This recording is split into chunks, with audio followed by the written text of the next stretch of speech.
নমস্কার বন্ধুরা, আজকে একটি এমন বিষয় নিয়ে কথা বলতে চলেছি যা বর্তমান যুগে বা বর্তমান সমাজে কম বেশি সকলেরই এই সমস্যা দেখা দিয়েছে। আমরা সন্তান নিয়ে সবাই চিন্তিত, আর সন্তানের ভবিষ্যৎ নিয়েও আমরা চিন্তিত। বর্তমানে যে সমস্যাটি দেখা দিয়েছে তা হলো যে আমার সন্তান বাধ্য নয়। প্রত্যেকটি পিতামাতা বা গার্জিয়ান সকলের মুখেই একই কথা শোনা যায় যে কি না, আমার সন্তানটি আমার বাধ্য নয়। জন্মের লগ্ন হতেই আমরা তাদের প্রতি আজকে নানান রকম ব্লেম দিচ্ছি। শুরুতেই আমাদের যেটা সমস্যা শুরু হয় যে সন্তান সে তার ঠিকমতো খাওয়া দাওয়া করছে না, আমার কথা শুনছে না, ঠিকমতো ঘুমায় না, নানান রকম। তারপর যখন একটু বড় হতে শুরু করছে তখন আমরা দেখছি সে পড়াশোনা করছে না, স্কুলে ঠিকমতো যাচ্ছে না, সবার সঙ্গে ঠিকমতো কথাবার্তা বলছে না, বা হয়তো তার বিকাশ সবসময় ঠিকমতো হয়ে উঠছে না। আবার সে যখন যৌবন পেরিয়ে কর্মজীবনে প্রবেশ করছে তখন দেখা যাচ্ছে একই প্রবলেম, যে নাকি সে পিতামাতার প্রতি উদাসীন, দায়বদ্ধ নয়, সে তার নিজের জগৎ নিয়ে সর্বদা ব্যস্ত থাকছে। এমনও শোনা যায় যে যখন পিতামাতা তার বয়স হয়ে যাচ্ছেন সেই সময়ে যে হয়তো ন্যূনতম চিকিৎসার ব্যবস্থা করা বা তাকে যে সঠিক জায়গায় নিয়ে যাওয়া, এই যে শেষ সময়ে একটু সাথে থাকা, সেটুকুও হয়ে উঠছে না।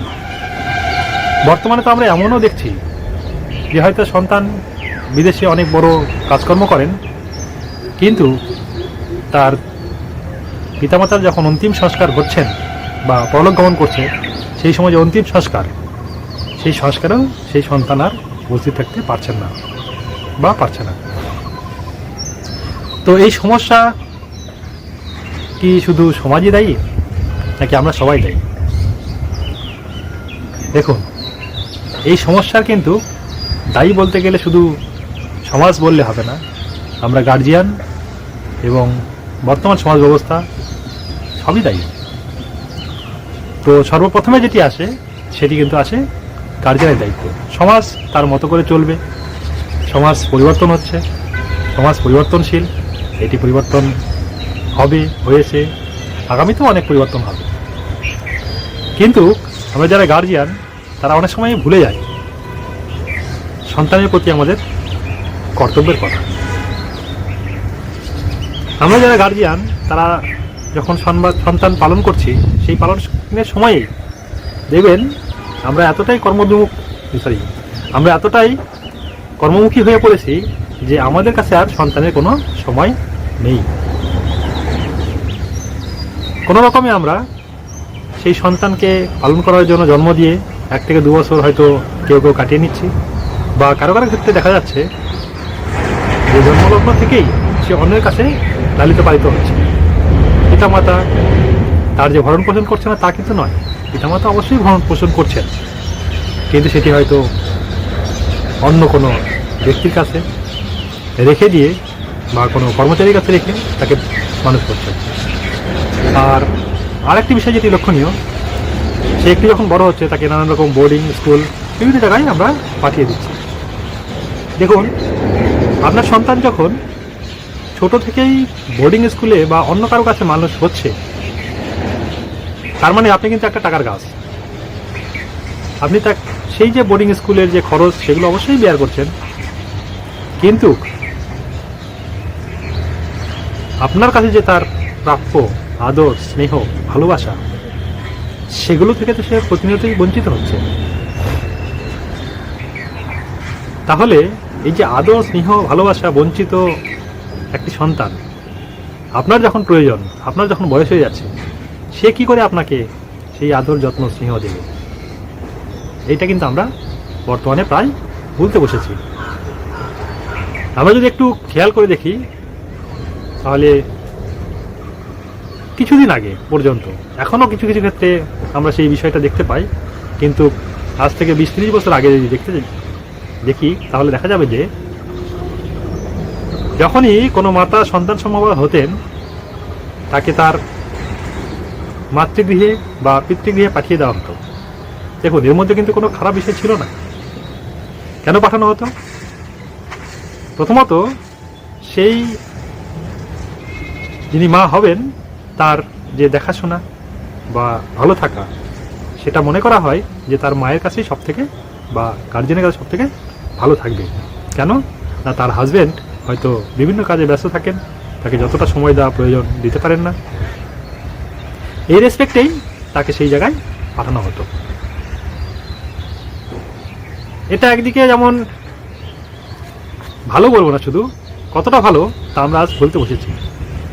তার মূল কারণ যে যখন সে মাতৃগৃহে থাকে, তখন তার গর্ভে যে সন্তানটি লালিত পালিত হয়, সেও কিন্তু শিক্ষা পেতে থাকে।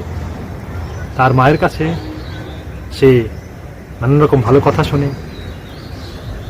দেখবেন এই সময়ে অনেকেই সেই যিনি মাতৃত্ব গ্রহণ করছেন তাকে অনেক ভালো ভালো বই পড়তে দেওয়া হয়, অনেক খাবার দেওয়া হয়, তাকে হ্যাপি রাখার চেষ্টা করা হয়, হাসি খুশি রাখার চেষ্টা করা হয়। যদি সে হাসি খুশি থাকে, তার সন্তানও কিন্তু তার গর্ভে যেটি আসেন সেও কিন্তু হাসি খুশি থাকে। অর্থাৎ শিক্ষা কিন্তু সেখান থেকেই শুরু হয়ে যায়। যদি কোনো ফ্যামিলি দেখা যায় যে অনবরত নানান রকম সমস্যা বা মধ্যে দিয়ে যাচ্ছেন, তাহলে তার কিন্তু সেই মাতৃগর্ভস্থ যে সন্তান, তার মধ্যেও প্রভাবিত হয়। আমরা হয়তো অনেকেই ভাবি যে সে তো মাতৃগর্ভে আছে, সে আর কি বুঝবে। আসলে বিষয়টা তা নয়।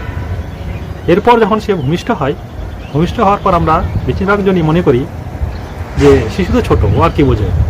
আমরা সেই শিশুদের সামনে নানান রকম ঝগড়াঝাটি বা অনেক কিছু কুঅভ্যাস করে থাকি, যেগুলো কিন্তু সেই শিশুর মনে অনেকটাই প্রভাব ফেলে, যেটি পরবর্তীতে বা বড় হয়ে সেটি প্রভাবিত করে। আমরা এগুলো অনায়াসেই ভুলে যাই। তাহলে সবচেয়ে যেটি করণীয়, যখন আপনি সন্তান পালন করছেন, সেই সন্তানকে যথেষ্ট সময় দিন। নিজের কেরিয়ার অবশ্যই প্রয়োজন, কিন্তু কেরিয়ারের সঙ্গে কিন্তু সন্তান একটা পার্ট। শুধু পার্ট বললে ভুল হবে, একটি বড় পার্ট।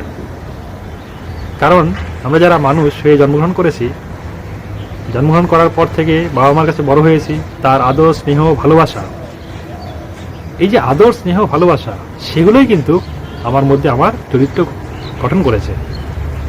আজ আমি আমার মা বাবা, আমার ঠাকুরমা ঠাকুরদা বা যারা গ্র্যান্ডফাদার গ্র্যান্ডমাদার ছিলেন, তাদের কাছে যে আদর স্নেহ ভালোবাসা পেয়েছি, সেই অবদান কিন্তু কখনো আমাদের ভুলবার নয়। আর ঠিক আমি যখন আবার সেই রকমই বয়সে পৌঁছাবো, আমিও কিন্তু আমার সেই সন্তানের কাছ থেকে আবার একই রকমভাবে আদর স্নেহ ভালোবাসা পেয়ে থাকবো।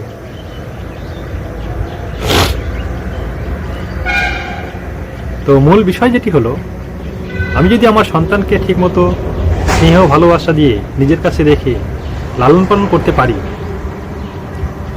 নিজের কেরিয়ারের পাশাপাশি, তাহলে দেখবেন সেই সন্তান সহজে আপনাকে ছেড়ে যেতে পারবে না। কারণ আমাদের মধ্যে যে একটা মমত্ববোধ, যে আমাদের ভালোবাসা গড়ে উঠেছে, সেটাকে কখনোই অর্থ দিয়ে বা অন্য কোনো বাঁধন দিয়ে বাঁধা যায় না। এই কর্মব্যস্ত জীবনে আমাদের এই মাতৃস্নেহ বা ভালোবাসা, সেটাকে অবশ্যই গুরুত্ব দিতে হবে।